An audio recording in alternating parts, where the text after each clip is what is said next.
देश की सियासत में दक्षिण के राज्य सुर्खियों में हैं। बात चाहे देश के संसद में डीएमके सांसदों के विरोध की हो या कर्नाटक सरकार के बजट की। कर्नाटक सरकार के बजट पर आज जमकर बवाल हुआ। दरअसल कर्नाटक सरकार ने सरकारी ठेकों में मुस्लिमों को 4% आरक्षण देने का बिल पास किया है और अब इसको लेकर बीजेपी कर्नाटक सरकार और राहुल गांधी पर हमलावर है। ये रिपोर्ट देख लेते हैं। ये दृश्य कर्नाटक विधानसभा के बाहर का है। मार्शल्स के कंधे पर लदे ये विधायक बीजेपी के हैं। इन विधायकों पर कर्नाटक विधानसभा की कार्यवाही में बाधा डालने का आरोप है और इन्हीं आरोपों के चलते इन विधायकों को 6 महीने के लिए निलंबित कर दिया गया, जिसके बाद उन्हें कुछ इसी अंदाज में विधानसभा से बाहर निकाला गया। निलंबन का विधेयक को कर्नाटक के कानून और संसदीय मामलों के मंत्री एच.के. पाटिल ने पेश किया। To behave like that. They were standing next to the swan and all this. They did everything possible, violated everything possible things in that assembly. So they have been expelled. दरअसल कर्नाटक में मुस्लिम आरक्षण को लेकर बवाल छिड़ा हुआ है। कर्नाटक सरकार ने सरकारी ठेकों में मुस्लिमों को 4% आरक्षण देने का बिल पास किया, जिसके खिलाफ शुक्रवार को विधानसभा में बीजेपी के विधायकों ने जमकर हंगामा किया और हंगामे का नतीजा रहा कि 18 विधायकों को निलंबन झेलना पड़ा। कर्नाटक में आरक्षण के मुद्दे पर दिल्ली तक घमासान मचा हुआ है। बीजेपी ने प्रेस कॉन्फ्रेंस कर राहुल गांधी की सोच पर सवाल खड़े किए हैं। साथ ही कर्नाटक सरकार पर ओबीसी का हक मारने का आरोप लगाया है। Karnataka transparency in public procurement KTPP, यह जो बिल था इसमें अमेंडमेंट के साथ, इस एक्ट में अमेंडमेंट के साथ आज बिल पारित हुआ है। इसका लब्बो-लुबाब, इसका अर्थ यह है कि आज से कर्नाटक में जो सरकारी ठेके हैं, जो गवर्नमेंट के कॉन्ट्रैक्ट्स होते हैं, उन कॉन्ट्रैक्ट्स में 4% का, 4% का 4% का आरक्षण मुसलमानों के लिए संरक्षित रखा गया है।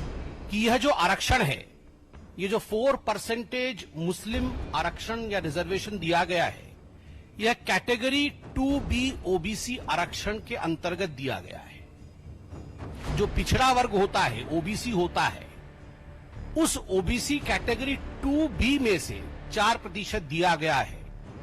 इसका अर्थ है कि ओबीसी बंधुओं के अधिकार को मार करके, उसमें सेंधमारी करके जो ओबीसी को मिलना चाहिए उसे काट करके कर्नाटक की सिद्धरमैया सरकार ने राहुल गांधी जी के कहने पर मुसलमानों को दिया है।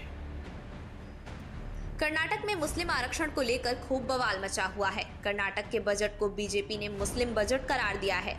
कर्नाटक कैबिनेट ने शुक्रवार को Karnataka transparency in public procurements यानी KTPP अधिनियम में संशोधन को मंजूरी दी है।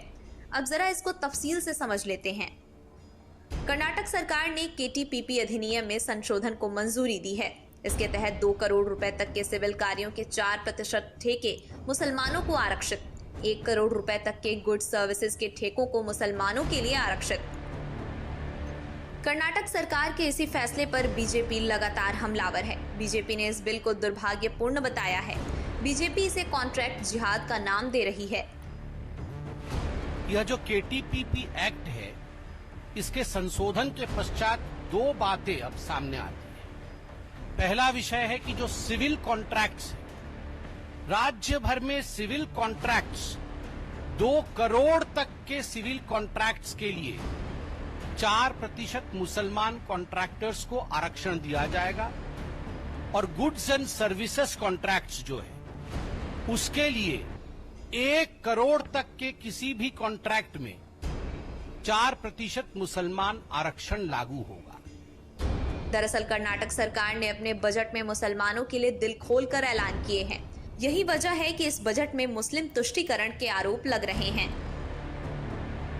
इमामों को 6,000 रुपए भत्ता, 150 करोड़ रुपए वक्फ के लिए, बेंगलुरु में हज भवन का विस्तार, मुस्लिमों को विवाह के लिए 50,000 की मदद, उर्दू स्कूलों को 100 करोड़, मुस्लिम कल्चरल प्रोग्राम के लिए 50 लाख, मुस्लिम बाहुल्य इलाके में ITI कॉलेज, मुस्लिम स्टूडेंट के लिए 50% फीस छूट, मुस्लिम छात्राओं के लिए सेल्फ डिफेंस ट्रेनिंग, मुस्लिम कॉलोनी के लिए 1,000 करोड़ रुपए। केंद्रीय मंत्री प्रहलाद जोशी ने इसे तुष्टीकरण की हद बताई है। प्रहलाद जोशी ने कर्नाटक सरकार के बजट का खंडन किया है। तुष्टीकरण के कारण किस हद तक भी ये जा सकते हैं तो उन्होंने प्रूव कर दिया है। कर्नाटक में इससे पहले भी हमने बार बार उनको चेतावनी दिया गया था कि धर्म आधारित रिजर्वेशन आइदर इन जॉब और इन कॉन्ट्रैक्ट ये अपेक्षणीय नहीं है। इसको हम स्वीकारते नहीं है, जनता स्वीकारते नहीं है। इसको हम पूरा खंडन करते हैं। हाल ही में बीजेपी सांसद तेजस्वी सूर्या ने कहा था कि बीजेपी इस असंवैधानिक कदम का कड़ा विरोध करती है। बीजेपी ने सिद्धारमैया सरकार से इसे तुरंत वापस लेने की मांग की थी, लेकिन सिद्धारमैया सरकार नहीं मानी और शुक्रवार को इस विधेयक को पास कर दिया। और अब बीजेपी आरोप लगा रही है कि ये कदम राहुल गांधी के इशारे पर मुस्लिम तुष्टीकरण के लिए उठाया गया है।